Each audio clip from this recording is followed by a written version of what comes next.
Hello students, welcome to my channel Discover Social Science.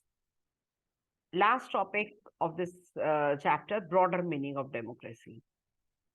What is democracy? Countries के example से हमने features को discuss किया. Y democracy, हमने आर्ग्यूमेंट्स अगेंस्ट डेमोक्रेसी भी डिस्कस किए. पहले अगेंस्ट, फिर हमने फॉर में आए. And now the broader meaning of democracy. आप देखिए, बहुत आप लोग प्राइमरी में होंगे तब से डेमोक्रेसी की डिफाइन आप पढ़ते आ रहे हैं. Democracy is of the people, for the people, by the people.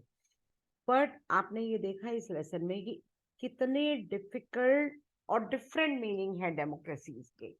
तो most common form of democracy जो हमारे टाइम में है, that is called representative democracy. Representative democracy का मतलब है कि वो डेमोक्रेसी जिसमें रिप्रेजेंटेटिव्स के थ्रू जो है ये डिसीजंस लिए जाते हैं. एग्जाम्पल के तौर पे आपके क्लास में प्रिंसिपल मैम से कोई क्लास में कोई डिसीजन रिक्वेस्ट रखनी होती है, तो पूरी क्लास के 30-40 बच्चे, 50 बच्चे उठ के नहीं चले जाते. Only few representatives, those who can put your case, वो जाके मैम से मिलते हैं या सर से मिलते हैं. Then you have, this is called representative. देखिए, सब मिलके रूल नहीं कर सकते. पूरी इंडिया की पॉपुलेशन खुद रूल नहीं कर सकती, नहीं. They take some representatives in confidence और उनको चुनते हैं, फिर वो रूल करते हैं. In the countries we call democracy, all the people do not rule. Majority उनके बिहाफ पे रूल करती है. Even the majority does not rule directly. Majority of people अपने रिप्रेजेंटेटिव्स के थ्रू रूल करते हैं. Modern democracies involve such a large number of people कि physically बहुत इम्पॉसिबल है कि सब एक साथ बैठे और अपने डिसीजन जो हैं वो कलेक्टिवली ले. Even if they could the citizen, अगर वो एक साथ बैठ भी गए. Sweden is one example, ancient democratic system, Greek society में, जहाँ पे डायरेक्ट डेमोक्रेसी होती थी. और डायरेक्ट डेमोक्रेसी इंडिया में भी होती है. Gram sabha is the example of direct democracy, पर वो पॉपुलेशन का साइज बहुत छोटा है. Even if they could, the citizen does not have the time. हर किसी में वो स्किल भी नहीं होती है कि वो डिसीजन मेकिंग में पार्टिसिपेट कर सके और कर सके decision. So this gives us a clear but minimal understanding. ये चैप्टर हमें कुछ बेसिक अंडरस्टैंडिंग देता है, क्लैरिटी देता है कि कैसे डेमोक्रेसी और नॉन डेमोक्रेसी को हम डिफरेंस कर सकते हैं, अच्छे बुराई का फर्क बताता है. But it does not allow us to distinguish between a democracy and a good democracy. It does not mean allow us to see the operation of democracy beyond the government. Sometimes हम, आपको पता है, हम democracy अपने daily life में भी use करते हैं, लेकिन हमें पता नहीं होता. अब आप फैमिली में हैं, example, we are a democratic family. आपका डिसीजन 11th क्लास में आप क्या सब्जेक्ट्स लेंगे, this decision will be entirely yours or will be imposed by your parents. entirely yours है, with their suggestion. that is true democracy. और मुझे पता है कि 99% फैमिलीज में ऐसा ही होता है.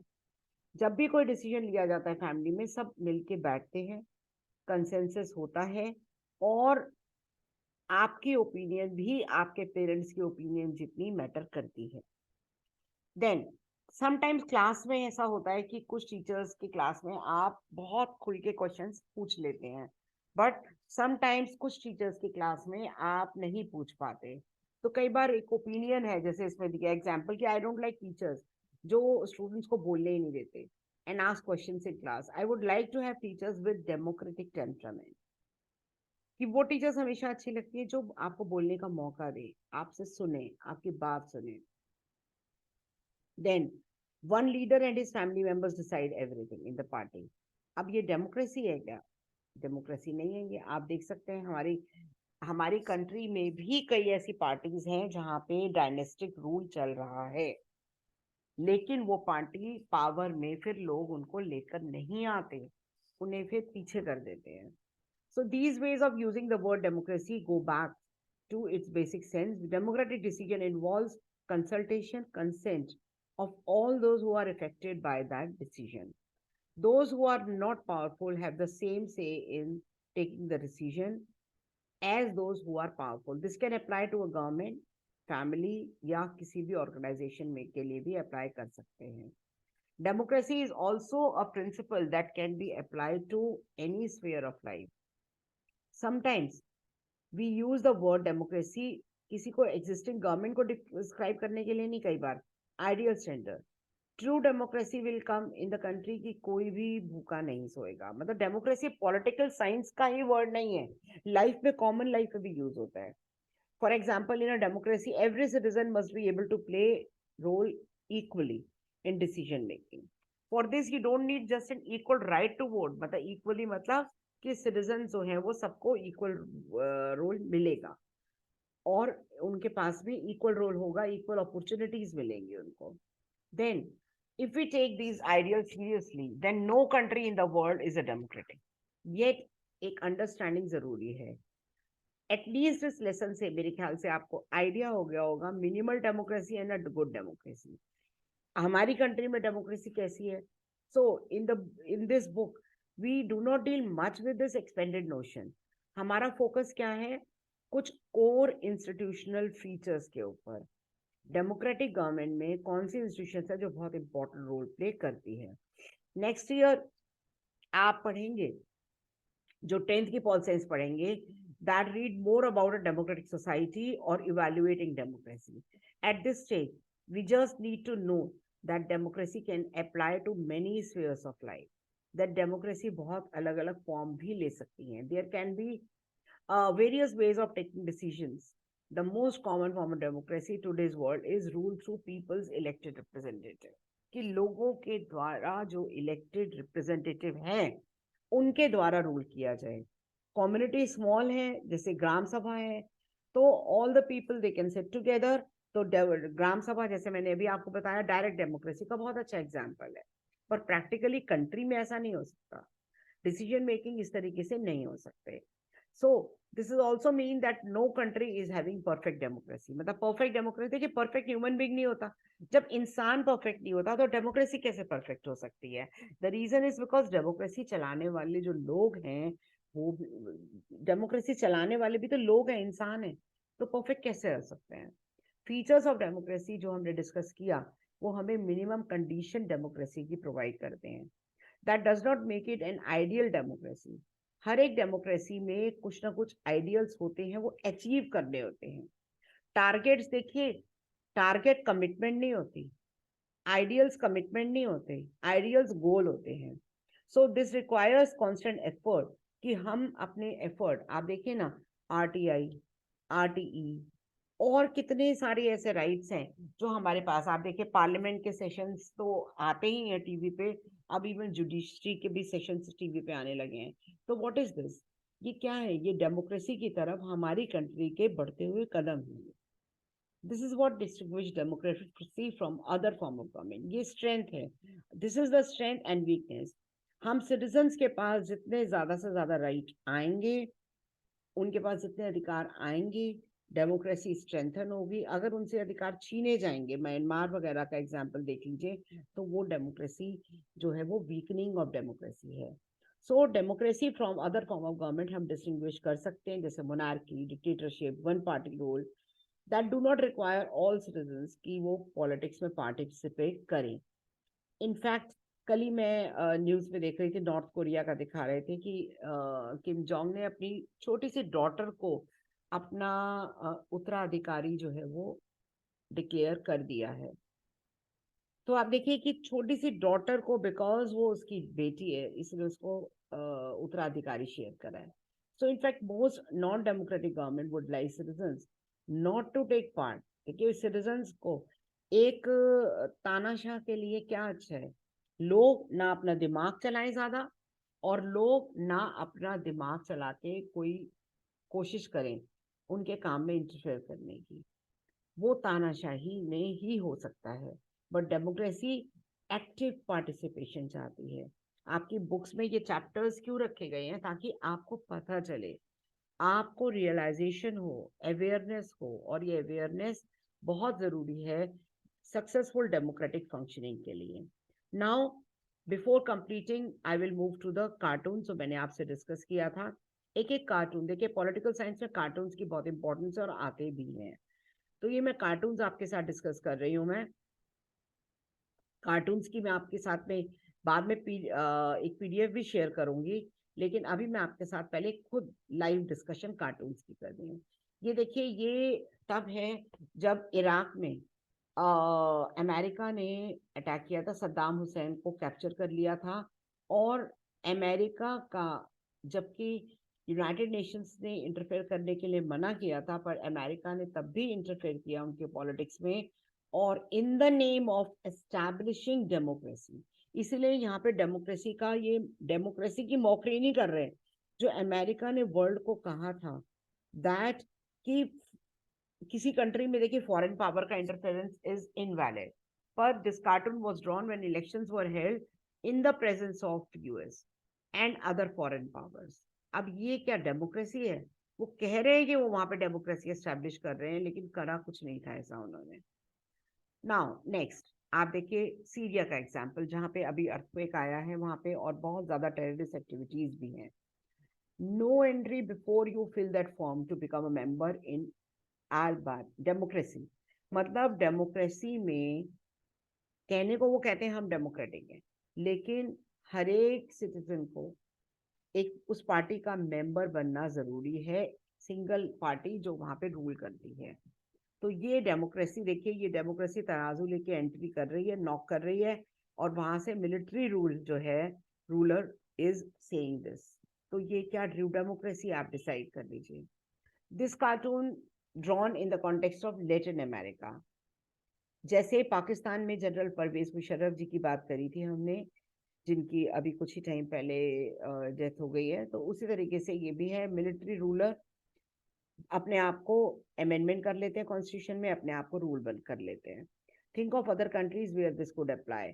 तो ये आप देखिए, ये लैटिन अमेरिका का है, और भी बहुत कंट्रीज है जिसमें कई बार ये इवन बांग्लादेश भी हो चुका था मिलिट्री रूल।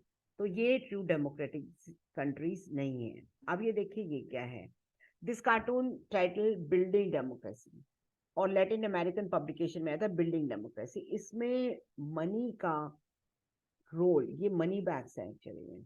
डेमोक्रेसी किसके बेसिस पे बनी हुई है? मनी पावर के बेसिस से, मतलब those who are applied. No doubt कि ये कुछ हद तक हम अपनी कंट्री के लिए भी बात कर सकते हैं।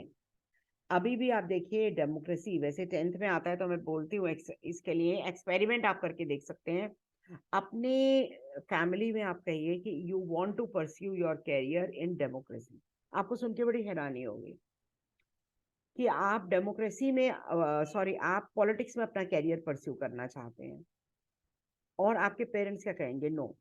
वो आपको सजेशन यही देंगे कि कोई फायदा नहीं है, democracy is all about money, सब मनी का गेम है, ये सारा मसल पावर है ये। तो कुछ हद तक हमारी कंट्री के ऊपर भी, और कई कंट्रीज के ऊपर ये लागू होता है ये कार्टून। देन नेक्स्ट, ये cartoon about Iraqi election, Saddam Hussain की रिजाइन के बाद जब उनको हटा दिया गया था। One man one vote, I like it when I was the one man and one vote. ये सद्दाम हुसैन जेल में बैठे हुए हैं। Compare this message with the cartoon, with the first cartoon of this chapter. Voting right मिल गया है लोगों को, लेकिन लोगों के पास चॉइस नहीं है, और जेल में है। तो वो ये कह रहे हैं कि भी ये तभी मुझे अच्छा लगता था जब मेरे खुद का रूल होता था। तो ये डेमोक्रेटिक रूल नहीं है। आप ये देखिए, याहू, गूगल, ये व्हाट इज ये सर्च इंजन हैं, आपको पता है, याहू और गूगल। कंट्रीज ने, चाइना ने जैसे अपना सर्च इंजन, वहां पे गूगल बिल्कुल बंद कर दिया है, चाइना ने केवल उनका अपना सर्च इंजन चलता है। कई ऐसी कंट्रीज हैं जहाँ पे गूगल नहीं अलाउड है, तो वो अपना ही सर्च इंजन, और उस सर्च इंजन के अलावा किसी और कंट्री के सर्च इंजन को वो अलाउ नहीं करती। मतलब फ्री फ्लो ऑफ इंफॉर्मेशन नहीं है, इंटरनेट की रिस्ट्रिक्शन है। एंड इवन नॉर्थ कोरिया में, वहां से कोई न्यूज बाहर आना अपने आप में बहुत बड़ी एक जंग है वो। तो ऐसे वेबसाइट्स जैसे, ये Chinese government block the free flow of information and internet by placing restriction. Google और याहू पे the image of the tanks and and armed student reminds the reader कि another major event recent Chinese history में, और वो है China का अपना search engine. वहाँ पे आपका व्हाट्सएप वगैरह नहीं चलता, अगर आप कभी ट्रेवल के लिए भी जाएं तो भी नहीं चलता, वहाँ पे उनका अपना ही सिस्टम है।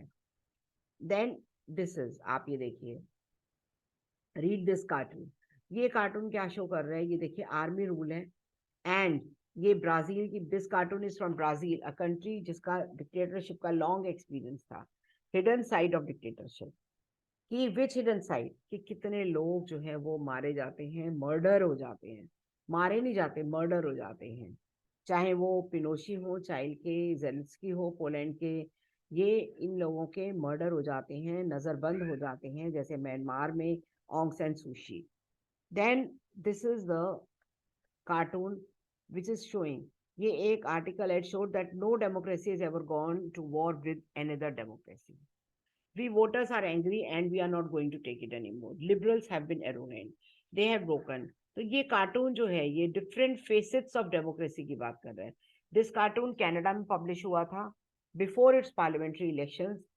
कार्टूनिस्ट एक्सपेक्ट करते हैं द लिबरल पार्टी की वो दोबारा जीते। When the results came, liberal party की इलेक्शन हार गई। Is this cartoon an argument against democracy or for democracy? आप ये देखिए, that we are going to vote them back. तो ये argument जो है, so on June 28 we are going to do what Canadians do best. मतलब वो ये which of the two positions आप agree करते हैं? क्या ये डेमोक्रेटिक पोजीशन दिखा रही है कि एक्चुअली में, या अनडेमोक्रेटिक पोजीशन दिखा रही है? डिसीजन आपका है। देन ये देखिए, ये आर के लक्ष्मण बहुत फेमस कार्टूनिस्ट हैं, और उनका ये उन्होंने कि भाई ये इतने सारे स्लोगन्स पार्टीज देती रहती हैं, और ये जितने भी आप कार्टून फोटोग्राफ्स देख रहे हैं ये सब अलग अलग प्राइम मिनिस्टर की हैं। अगर ये फर्स्ट में कहूँ तो ये पंडित जवाहरलाल नेहरू जी की है। देन नेक्स्ट जो है ये लाल बहादुर शास्त्री जी की है। ये गुलजारी लाल नंदा जी हैं जो थोड़े टाइम के लिए प्राइम मिनिस्टर बने थे। मोरारजी देसाई, ये चौधरी चरण सिंह जी की है। देन ये फोटोग्राफ पता ही है आपको, ये कार्टून इंदिरा गांधी जी का है। देन ये कार्टून जो है ये देव गौड़ा जी का है, वीपी सिंह, चंद्रशेखर जी, नरसिम्हा राव, देन अटल बिहारी वाजपेयी जी, ये उनका कार्टून है ये।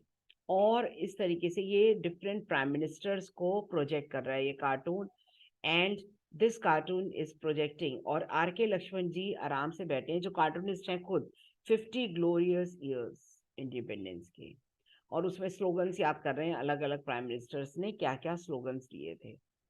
तो ये this was all about the cartoons and the chapter. I hope कि आपको चैप्टर समझ में आया होगा। प्लीज़ मेरी वीडियो को लाइक करिएगा, कमेंट करिएगा, शेयर करिएगा जितना ज़्यादा से ज़्यादा हो सके, प्लीज़। Thank you.